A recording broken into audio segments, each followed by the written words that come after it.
For the first time, Americans today are not free to say what they think. If they say something deemed offensive or insensitive or, worst of all, hate speech, they may be in serious trouble. They may be punished for violating the unholy commandments of the 90s, commonly known as political correctness. But is political correctness a new phenomenon? We'll show you tonight that political correctness has been in the making for more than 8 decades. And it seems that a deteriorating society is exactly what political correctness strives for. But just what is political correctness? As you're about to see, political correctness is nothing less than a Marxist ideology. Marxism translated from economic into cultural terms in an effort going back not to the 1960s, but to World War I. Marxist theory had predicted that if war came to Europe, the working class in every European country would rise in revolt. But that theory proved wrong. When the First World War began in 1914, the workers' loyalty to their country proved stronger than their so-called class consciousness. They willingly put on their uniforms, French or German, Austrian or Russian or British, and marched off by the millions to fight each other.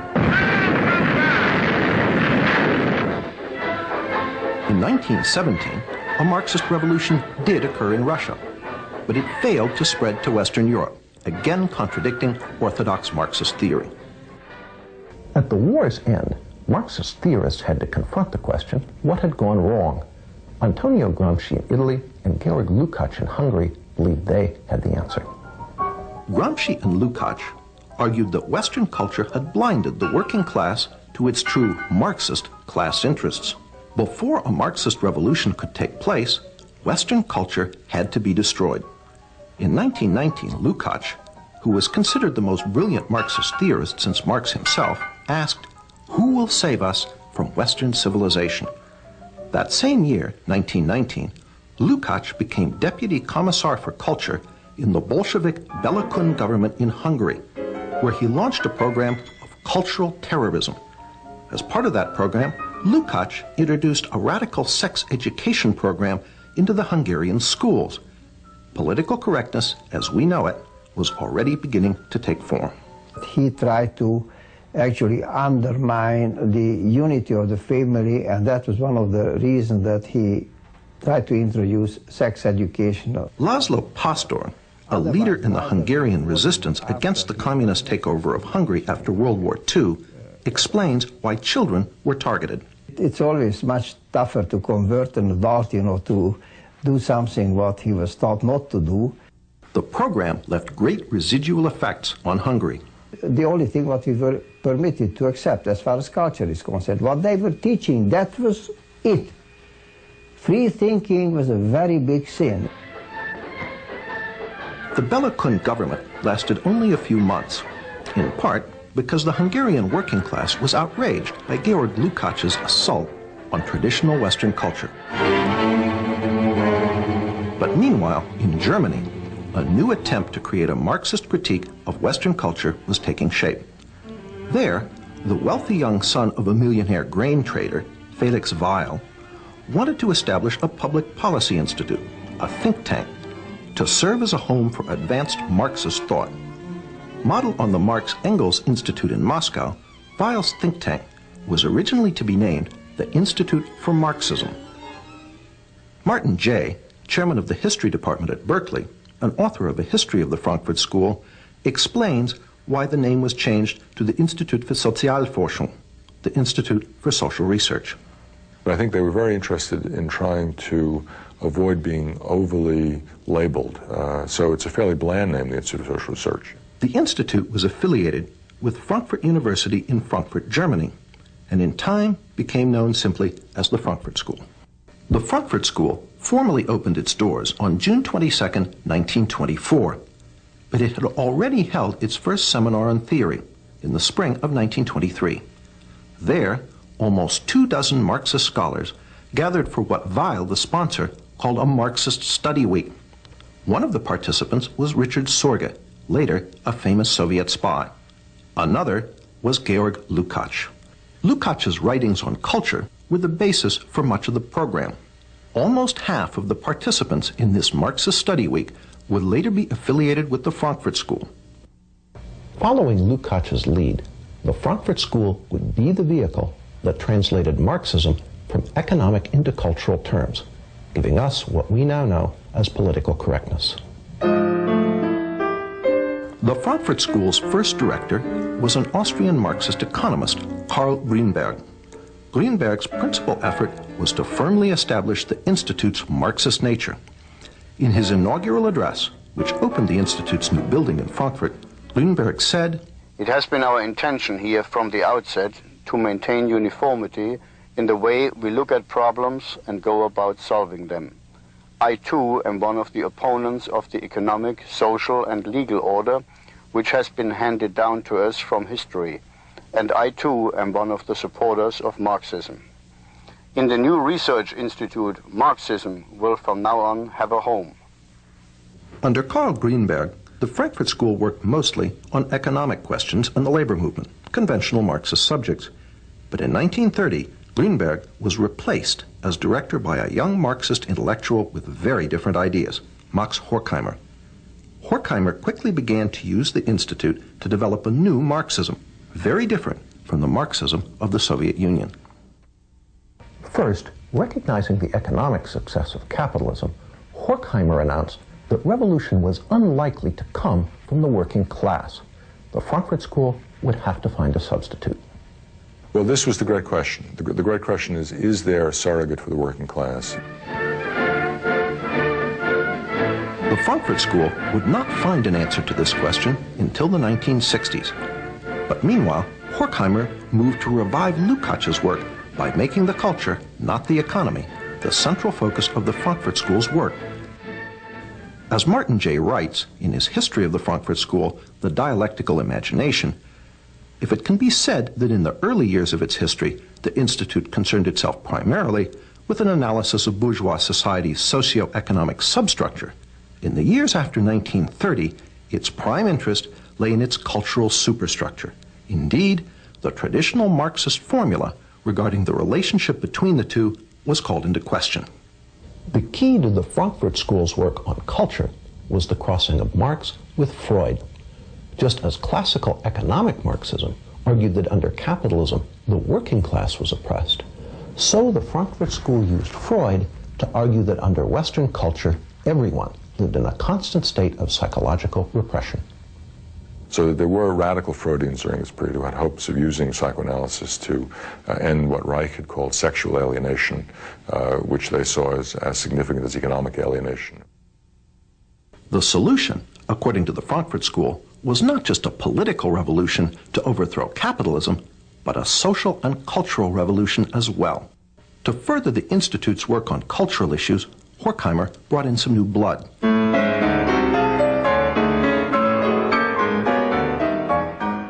The new members included a sometime music critic, Theodor Adorno. Martin J. sees this addition as critical. Well, Adorno was perhaps the most fecund and, I think, brilliant of all the members of the Frankfurt School. Another new member was Erich Fromm.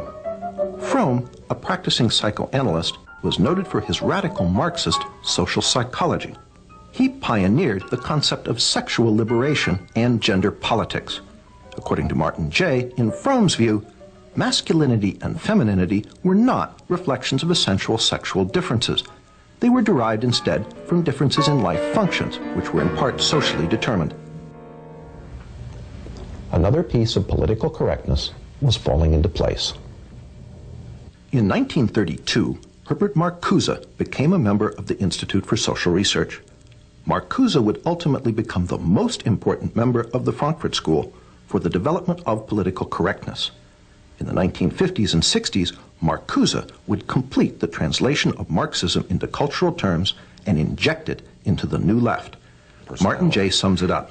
In which Marcuse in the United States represented the most radical inclinations of the school, in a sense continuing the work they had done in the 1920s and into the 30s, a work that was inspired by Marxist Hegelian philosophy, very interested in the crisis both of capitalism and liberal democracy, trying to find alternatives to the working class.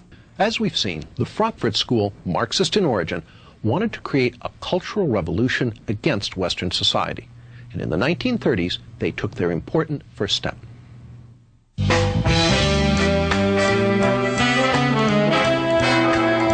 the 1930s, the work of Horkheimer, Adorno, Fromm, and Marcuse issued in its first tangible product, critical theory.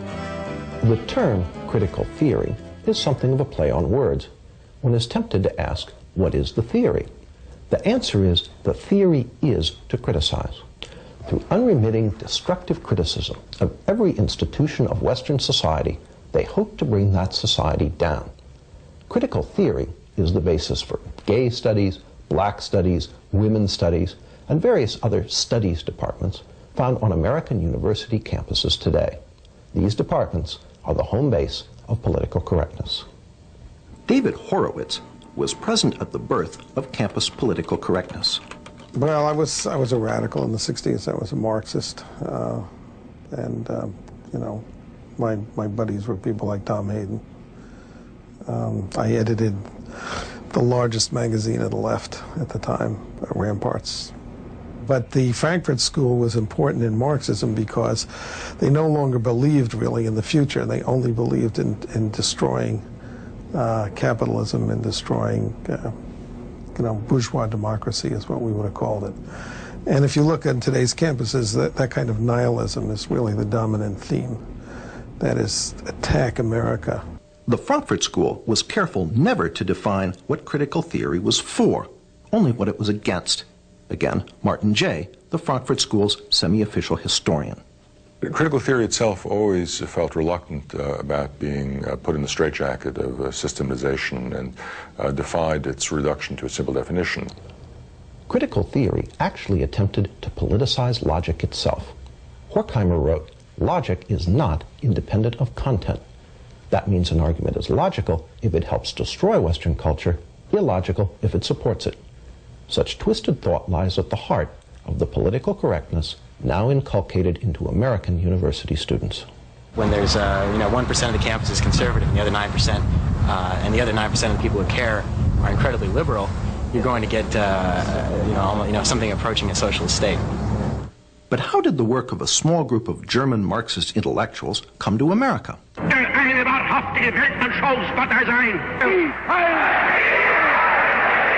1933, when the Nazis came to power in Germany, the Institute for Social Research fled. It fled to New York City, where it was reestablished that same year with help from the president of Columbia University. Once in America, the Frankfurt School gradually shifted the focus of its work from destroying German society and culture to attacking the society and culture of its new place of refuge. Not only did they apply critical theory to American society, they added some new elements. One was the Institute's so-called Studies in Prejudice, which culminated in 1950 in Theodore Adorno's immensely influential book, The Authoritarian Personality.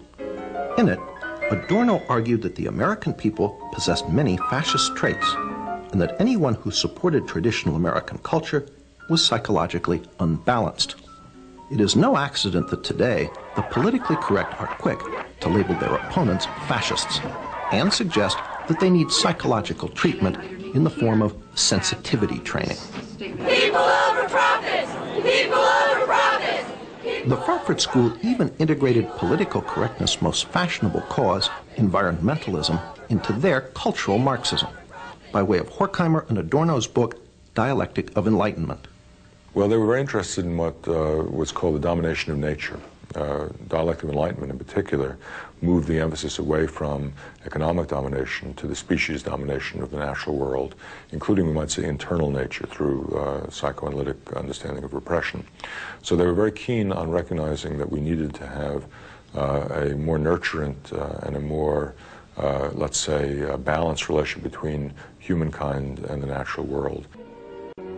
After World War II, Horkheimer and Adorno returned to Germany, where the Institute was reestablished at Frankfurt University. But not all the old members of the Institute returned. Fatefully, Herbert Marcuse remained in America, eventually becoming a professor at Brandeis and University of California, San Diego. Marcuse labored to finish the intellectual work begun by Horkheimer, Adorno, and Fromm in the 1930s. Marcuse, on the other hand, remained in the United States, and during the 50s and 60s developed some of their earlier ideas, merging Freud and Marx, interested in aesthetics and interested in cultural, let's say, tendencies towards what he would call negation, which were usable in a campaign to call into question the what Antonio Gramsci would have called hegemony of capitalist bourgeois culture. And Marcuse became, of course, the so-called guru of the New Left. It was Marcuse who finally answered the question posed by Horkheimer in the early 30s. Who could substitute for the working class as an agent of revolution? So you had to find some new constituency, whether it was students or blacks or women or gays or whatever it was. And Marcuse had a fluid Marxism that fit into this.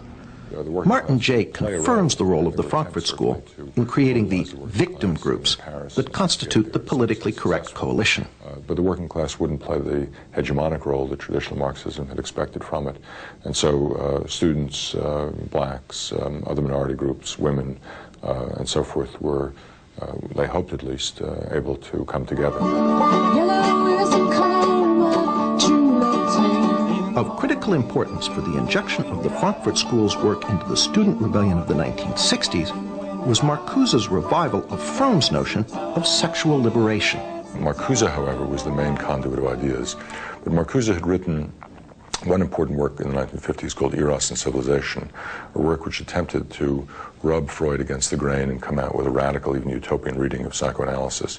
And that, combined with Norman O'Brown's Life Against Death, had a great impact on the counterculture and on emphasizing a libidinal element. Marcuse's Eros and Civilization condemned all restrictions on sexual behavior, calling instead for polymorphous perversity. Instead, it argues that at certain early developmental levels of the human psyche, there was a potential for sexual expression, sexual pleasure, which had not yet been organized into the restricted notions of heterosexual sexuality, and that these had some sort of capacity to be reinvigorated. Polymorphous perversity helped open the door to aspects of political correctness, such as gay liberation. This was his idea of what human society, a good human society, should be based on, was a certain kind of polymorphous perversity and narcissism, which by liberating non-procreative eros, was his term, we would find great enlightenment and great happiness. This was supposed to be the key to utopia. David Horowitz ties Eros and Civilization directly into the 60s rebellion he was part of. Marxism is a bankrupt creed, and was bankrupt by the 50s or earlier.